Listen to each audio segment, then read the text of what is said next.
जय भीम दोस्तों। क्या अंगुलीमाल बचपन से डाकू था? अगर नहीं तो क्या कारण था? क्या वजह थी कि वो इतना खतरनाक डाकू बना और बेगुनाह लोगों को जान से मारकर उनकी उंगलियां काटकर उसकी माला गले में पहन के घूमना, इसका क्या मतलब? आइए जानते हैं इन सभी सवालों के जवाब आज के इस छोटी सी वीडियो में। कौशल देश का राजा प्रसेनजीत बड़ा शक्तिशाली राजा था। उसके पुरोहित का नाम गार्गी था। उसके पत्नी का नाम मैत्रेयणी। बड़े अरसे तक निसंतान रहने के बाद उन्हें एक सुंदर पुत्र हुआ। उसका नाम अहिंसक रखा गया। प्राथमिक शिक्षा मिलने के बाद अहिंसक को आगे की पढ़ाई करने के लिए गांधार देश की राजधानी तक्षशिला भेजा गया। अहिंसक के गुरु का नाम बाहुलाक्ष था। अहिंसक मन लगा के पढ़ता था। उसकी स्मरण शक्ति बड़ी अच्छी थी। वो बड़ा जिज्ञासु था और उसका व्यवहार भी बहुत अच्छा था। जल्द ही वो तीर चलाने, तलवारबाजी, भाला फेंक में भी निपुण हो गया। उसने सभी बाकी विद्यार्थियों को पीछे छोड़ दिया। अहिंसक उसके गुरु और उनके पत्नी का लाडला पुत्र बना। बाकी सभी बच्चे अहिंसक का द्वेष करने लगे, बेवजह अहिंसक की शिकायत करने लगे, लेकिन आचार्य शिकायतों को अनसुना करते थे। आखिरकार बाकी बच्चों ने गुरु माता और अहिंसक के बीच अनैतिक संबंध होने का लांछन लगाया, लेकिन गुरु माता तो अहिंसक को मां की तरह प्यार करती थी। इस बात से आचार्य क्रोधित हुए और उन्होंने 1000 लोगों के सर कलम कर दो ऐसी विचित्र गुरु दक्षिणा अहिंसक से मांग डाली। इस बात से अहिंसक बड़ा दुखी हुआ। कौशल देश के जंगल में एक शिकारी की उसने सबसे पहले हत्या की। फिर एक के बाद एक वो हिंसा करता गया। आचार्य को सबूत के तौर पर दिखाने के लिए वो हर एक की उंगली काटकर गले में पहनने लगा और इसी वजह से लोग उसे अंगुलीमाल कहने लगे।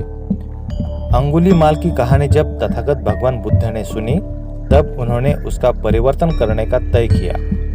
एक दिन तथागत भिक्षा पात्र लिए श्रावस्ती में भिक्षाटन के लिए गए।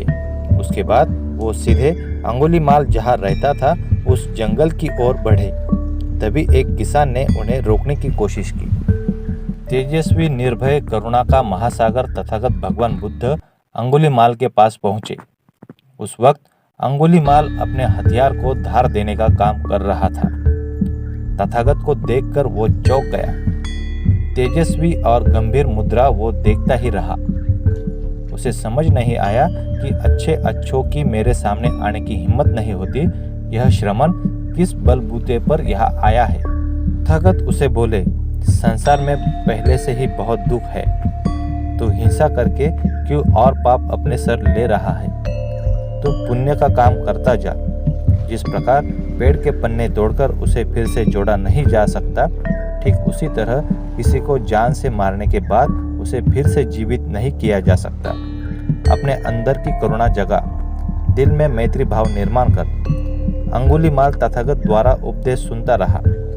चांद की तरह बादल से मुक्त होकर दूसरों को प्रकाशमान करो। जो हिंसा नहीं करते और अपने शरीर के प्रति संयम बरतते हैं, उन्हें उत्तम गति प्राप्त होती है और उन्हें शोक और पश्चाताप करने की जरूरत नहीं पड़ती। तथागत भगवान बुद्ध का उपदेश सुनते ही उसके हाथ से शस्त्र नीचे गिर पड़ा। उसके आंखों से पानी बहने लगा। अब वो तथागत के सामने घुटनों पर बैठ गया और बोला, मैंने हिंसा करके महापाप किया है। मुझे इस बात का बड़ा पछतावा हो रहा है। मुझे क्षमा करें, मुझे कल्याण का मार्ग दिखाए। तथागत ने उसे बौद्ध धम्म की दीक्षा दी। उस रात श्रावणी पूर्णिमा थी। फिर वो भिक्खु बना, सदाचारी बना। एक दिन वो भिक्षा पात्र लेके गांव में गया। उसे पहचान कर लोगों ने उसे पत्थर मारे, लेकिन वो शांत रहा। जब राजा प्रसेनजीत अपने सैनिकों के साथ उसे पकड़ने आया, तब तथागत ने कहा कि वो अब डाकू नहीं रहा, वो बौद्ध भिक्खु बन गया है। तथागत के श्रावस्ती के 25वें वर्षावास के समय जेतवन में भिक्खु अंगुलीमाल का परिनिर्वाण हुआ। दोस्तों, कहते हैं इंसान गलतियों का पुतला होता है। रिश्तों में जाने अनजाने में हम सभी से गलतियां होती रहती है, लेकिन जब गलतियां माफ करने का समय आता है तो बड़ा बखेड़ा हो जाता है। जहाँ सैकड़ों जाने लेने के बावजूद तथागत भगवान बुद्ध अंगुलीमाल को माफ कर सकते हैं, वहाँ छोटी मोटी गलतियां करने वालों को माफ करके उन्हें एक और मौका मिलना ही चाहिए, क्योंकि माफ करना इंसान का सबसे बड़ा गुण है।